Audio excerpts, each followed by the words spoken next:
Beeville ISD is mourning the loss of yet another student as a result of a traffic accident. They've had two of these kinds of fatalities just in the past couple of weeks.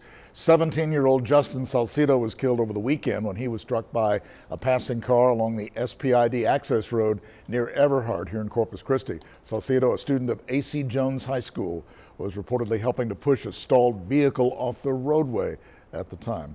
And that tragedy follows the heartbreaking deaths of 3 children from Beeville after the car they were in collided with a train near Mathis. This was back on January 28th. We're told the school district is providing crisis teams and counselors on their campuses, all of them, for anyone who might need them.